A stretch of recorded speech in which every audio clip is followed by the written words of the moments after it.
Hello, this is Professor Samaras, and I'm here to talk to you about Juneteenth again.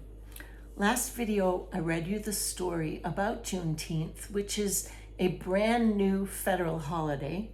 And today we're going to make some art at home that goes along with the book. What I thought when I read the book was it had a joyful feeling. The emancipation of slaves is a big, happy moment. And I began to think about fireworks. I don't know if you do, but I thought of fireworks and I thought of how to make fireworks onto paper at home. So I experimented, which I urge you to do. And I have a couple of things to show you. This is one experiment that I made the fireworks in the background, and then I began to make a profile in front with my black Sharpie of a city, New York City, looking out on the fireworks, because that's how I usually see them. Another thing I did was made a print from a paper with the fireworks on them so that I had two copies. I urge you to just have fun with this. There's no right or wrong way, and see what happens. But I will help you by giving you ideas. So the first thing we're going to do is use a bit of milk. I know that milk is not the most, we don't want to waste food. I know this. So we're not going to put too much. We're going to need milk for this project, a piece of paper, which I have down here, some soap that I wash dishes with, some Q-tips, a brush. In this case, I'm using my barbecue brush, and some tape, because I'm going to tape down this paper because when I wet it, it's going to start to move. Okay, so I'm going to lightly tape it down. I have put a plastic bag on top of a cutting board to make my art surface because I don't want to make a mess on this table. So you will also want to find a way to protect your kitchen table so that you can make art without worrying about messing up the table with food coloring. Okay, so milk's gonna go here. Food coloring, that's the thing I forgot to tell you. Food coloring like you use for Easter eggs if you celebrate. You can buy all these things at Rite Aid or at the general store. Like I said, in Standish, there's a general store. I'm just wetting my paper right now with the milk. There's a general store nearby where I get everything. I'm in Maine right now. And so you want the paper wet.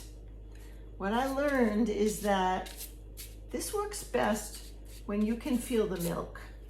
And some of the papers absorb the milk, so I'm spreading it with my finger a little bit. There we go. Okay. That's step one, easy peasy. Step two is also easy. Take some food coloring. Don't squirt too hard because it comes out fast. Put down a drop at a time and just sort of look. Ah, you can see that. Here's another one, right? Another one. And decide what colors you want. I like using a combination of all the colors. Although maybe this time I won't use yellow. I don't know. We'll see. And red. I like the yellow because it brightens the palette. I don't know if you noticed, it's the three primary colors, red, blue, and yellow, together with green. Okay, so I have all my dots. Now it's time to pour some soap on the dish and to get a Q-tip to see the magic that happens when you take the Q-tip and you put it in the middle of a food coloring dot. Can you see what's happening? It's expanding the circle. Each time you drop the soap, the color moves. in a really interesting way. And so that's what you want happening. This is a science experiment on top of an art project. Whoa, whoa. And I love watching what happens on the paper. In fact, I'm going to suggest you make a video of a piece of paper when there's two people. One could do this, and one could film how the paper changes, which is really quite interesting. Let's try soap where there's no color and see what happens. Nothing. Ooh, there, did you see what happened? It moved the color. Ooh, I think I probably dropped it accidentally there. Nothing. Let's see. Oh, so I really love doing this. Could do this all day.